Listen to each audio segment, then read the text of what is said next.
El pasado viernes, la Casa de la Provincia fue escenario de un encuentro imprescindible. La presentación de Medianálisis, Dialéctica de la Actualidad Informativa, el nuevo libro del catedrático Francisco Sierra Caballero. Acompañado por referentes del periodismo y la academia, el autor invitó a reflexionar sobre el poder mediático y la construcción de la verdad en los tiempos del algoritmo. Un diálogo profundo, necesario, sobre cómo pensar y transformar la información desde una mirada crítica y comprometida. Este medianálisis en dialéctica de la actualidad informativa, porque yo creo que no solo el libro nos va a permitir conocer todo lo que son los artículos, pensamientos, escritos que ha hecho en los últimos años, sino también que es una oportunidad de oro la de esta tarde para, entre todos los que estamos aquí, hacer una especie de debate colectivo y de detenernos durante un rato en lo que habitualmente no hacemos o no hace la mayoría de la sociedad. Me meto todo, no hacemos, que es el pensar, el reflexionar, el conversar, el debatir y las cuestiones que se nos puedan ocurrir a propósito de la situación que concentra el debate que se va a abrir a partir de este libro, que es el estado de salud del periodismo, de la información, de la sociedad y de la democracia en general. Eso ocurre dentro de los medios de comunicación, dentro del periodismo, y ocurre sobre todo luego en las redes sociales, plataformas digitales y el añadido instrumento del momento y del futuro, la inteligencia artificial. El periodismo tiene que ir adelante. Lo que pasa es que el periodismo, es por ello que es totalmente necesario el buen periodismo y los buenos periodistas. Es un contrapoder presente, pero tiene que ser útil a ustedes, útil a la sociedad. Todo lo que no sea útil, que sea una tomadura de pelo para ustedes, no vale.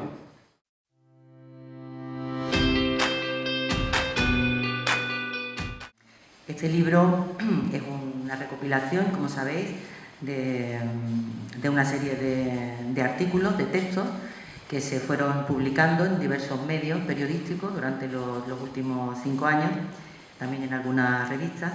Y a mí me resulta, en primer lugar, interesante, ya esto es un gusto personal, el carácter compilador de los libros y de este libro concretamente, incluso el carácter antológico del libro, porque, como señalaba Claudio Guillén en su libro Entre lo uno y lo diverso, esto convierte al libro en una forma colectiva, intratextual, que permite la reescritura o la reelaboración por parte del lector de textos ya existentes y que ahora cobran un sentido nuevo en el conjunto. Y lo verdaderamente importante del libro es que al reunir estos textos se convierte de alguna manera en un depósito cultural. Son textos, por lo tanto, electos, algo que era muy común en otro tiempo, durante el siglo XIX, por ejemplo, era muy común este tipo de recopilaciones de textos que se iban publicando en periódicos, en hojas volantes, y que precisamente tenía el sentido de preservar lo que muy probablemente se dispersaría, se perdería en el tiempo. Dicho esto, también me interesa de esta parte colectiva antológica a la que yo me acerco y que me preocupa y me interesa especialmente, el hecho de que seleccionar siempre supone discriminar. Es decir, ¿por qué unos textos y no otros? Pero en cualquier caso esa elección o esa selección responde a criterios específicos, y aquí me parece que el criterio ha sido bastante bien establecido.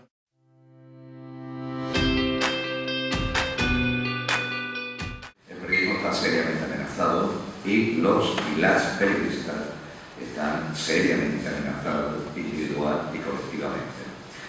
Yo voy a enfocar el libro desde otro planteamiento porque hay muchas formas de leer este libro, una colección de artículos publicados en periódicos y revistas.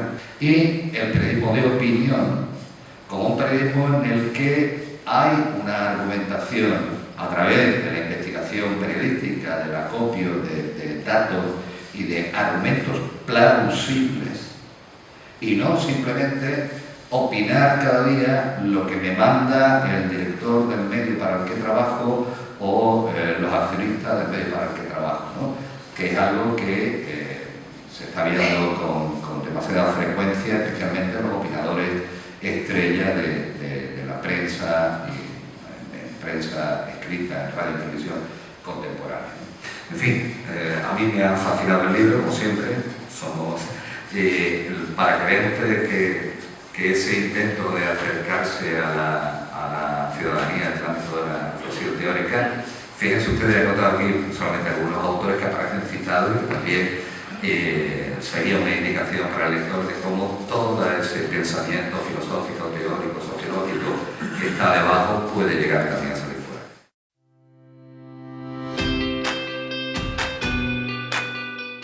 El libro lo compré por €1 el jueves. Su autor fue mi primera entrevista, Café Gijón, 26 de septiembre de 1976, autor de unos maravillosos cuentos republicanos.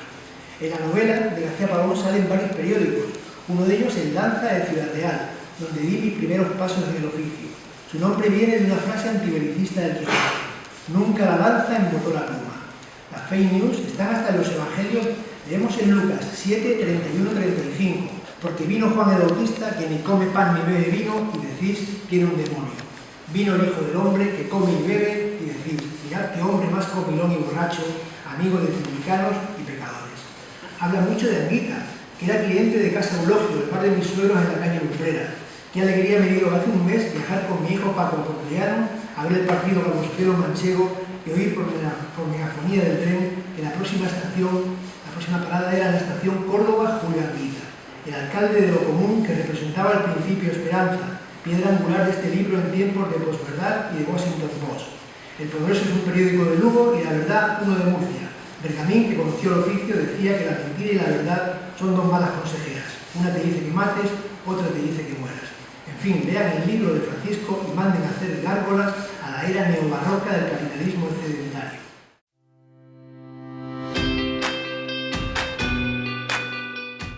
Gracias a todos, camaradas, amigos, colegas.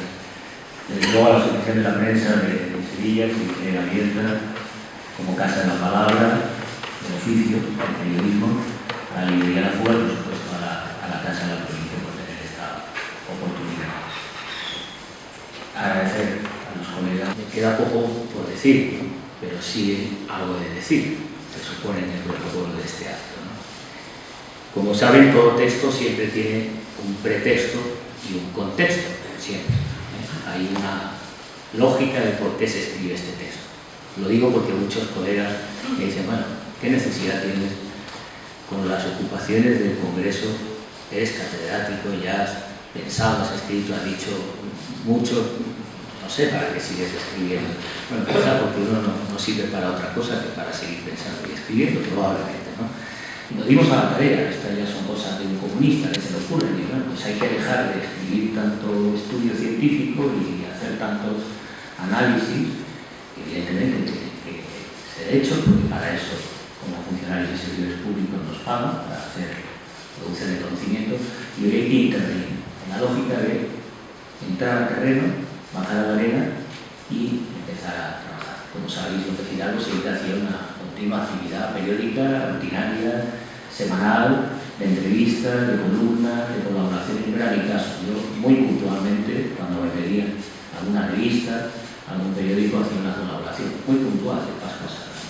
Una suerte de pedagogía democrática. Y aquí un poco es el sentido del libro. El libro es no tanto para trasladar conocimientos como para abrir debates. Una de las experiencias que tenía en el Congreso es la dificultad de que diputados, formaciones políticas y ciudadanía entiendan la centralidad de la comunicación. Y es una paradoja, porque nunca como antes hemos hablado tanto del problema de los medios, de la democracia informativa, de la necesidad de regular, de lo importante que son los relatos y cómo esto afecta a la democracia, incluso la amenaza de la desinformación y los bulos como un serio peligro desde el ascenso de la extrema derecha en Europa y la lógica destituyente de nuestras democracias. La segunda cuestión del contexto es que el libro tiene una racionalidad porque lo hemos publicado. Se pueden encontrar muchos textos en la red, ¿no? Pero hay una necesidad que quizá en estos tiempos, hablaba Rosario del silencio, yo creo que uno de los problemas, dos problemas particularmente de esta época mediática, es la falta de reflexión serena, el silencio, la reflexión. necesidad, lo digo en el oficio periodístico, que tiende a ir siempre aceleradamente, pero también en la política. Seguir una política a golpe de tuit, y eso es mal consejo para poder construir una política pública y un proyecto de Estado y de país. ¿Qué permite el libro? Permite tener una visión histórica en 5 años qué ha sucedido con los medios.